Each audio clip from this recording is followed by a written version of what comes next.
Why do some speaker systems sound live while others don't? Good question from Luke in Kempsey, Australia. Hey Paul, I'm not sure you've answered this before, but I've noticed something during my journey as an audiophile. As my journey as an audiophile, musician, and lover of music. Sorry. Some systems I listen to can sound much more live and real than others. Yep. I've listened to some systems costing in excess of 10 to 20K range that use well-recognized components, yet they sound like I'm listening to a recording. And other systems, sometimes cheaper, can make recordings sound as if it's happening right in front of me. Do you have any thoughts as to why this happens and any helpful advice for us to achieve that realistic sound many of us crave? This goes back to something that I've talked about for years and years, and that is, it isn't how much you spend, it's how wisely you spend your money, which is obviously the question that you're asking. How do I wisely spend my money? What do I look for, right? So if we start with a holistic approach and say, all right, what are the elements that are important? Well, the simple answer that will be of almost no help to you whatsoever, with apologies, everything matters. The room, the speakers, the source, the electronics. Okay. I just had to kind of say that, right? So, I'm not trying to be flippant, just saying, well, it all matters, so just pay attention to all of it. But you're asking some very specific questions. You want to know, what should I buy? How should I figure it out? Well, here's a little system. There's a Sprout, which I think retails for like $600. There's a turntable. I don't know what it is. I think it's nothing too fancy, with a moving magnet cartridge. Some ERA speakers. These are just what are they? They're two ways. Got a couple of these are cheesy woofers, little dome tweeter. I think we bought these $500, less than $1,000 for the pair. This is a good sounding system. Oh, and there's a little subwoofer here. And this system sounds very live, very musical. See if I can figure out how to get that back on. And yet, we have, less than $2,000 invested in this system. And yet, it sounds pretty good. Why? How would we know? It's going to be very hard to wrap my arms around this question and give you a straight answer in the 5 or 6 minutes that I'm actually allowed to ramble on about this without boring everybody to tears.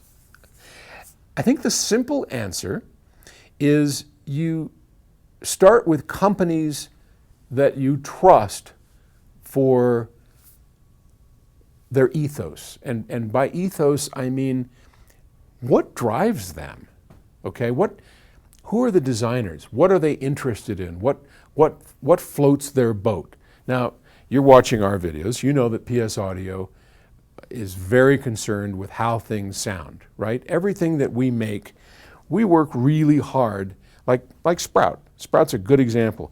That took, well over a year of engineering to come up with a $600 integrated amplifier that sounds musical. Now, as engineers, we could have knocked that sucker out in 30 to 45 days. Absolutely, and there's many companies that do. Go on Amazon, go on anywhere you want, to call your dealer. There are plenty of, $300, $400, $500 receivers, integrated amplifiers. This is 100 watts a channel, right? I can go out today and buy I just did it for an experiment that we did. I think I spent $299 on Amazon buying a 100 watt per channel surround sound receiver from Sony. It's in a regular box, right? And it's got A and B speakers. It's got all the bells and whistles. $300, half the price of this guy. And it looks impressive too. Sounds like dog shit. Sorry, it does. It's awful. Now, that doesn't say that Sony is a company that's terrible. God, Sony and Philips invented the compact disc and pretty much pioneered digital audio. So that's not what I'm trying to say. Look at what the designers are trying to accomplish. If you're buying a $300 receiver from a company like Sony, you know it's just a corporate thing. Somebody from High came down and said, you're going to have a line of receivers, they're going to go from $300 up to here, and you just need to make that work. And they did. Now, if you gave me that assignment, I could pull it off too. And we just go with the cheapest components that get the job done. And you're working to a price point. But if you look at a company like us, and there's dozens of other companies like us, I'm not just trying to promote us, who are interested and spend years, literally years, making a product like this sound good. We don't produce products that don't sound like music, that don't sound live like you're asking. So we happen to know the designer of this speaker.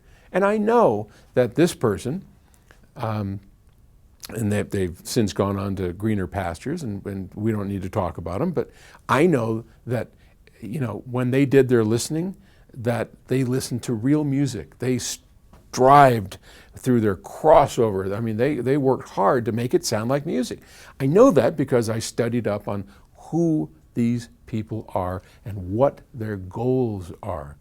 So the best advice I can give you is do your homework, look around at the websites, read up on what these people are into. If you start reading about, we have the greatest team of engineers, they all wear white lab coats and they can do calculus and they're going to give you the best bang for your buck, move on away. You don't need that. That's not what you're looking for. What you're looking for is someone who's passionate about music and the way it sounds and the way it's reproduced at home, and they talk about it, and that's their bent. Then you have a chance, because any reasonable engineer, given that choice, is going to come up with something pretty decent sounding. You can narrow it down and then start auditioning it. Wish I had a more straightforward answer for you, but that's the best I got. All right. Thanks for asking. Good luck. Bye.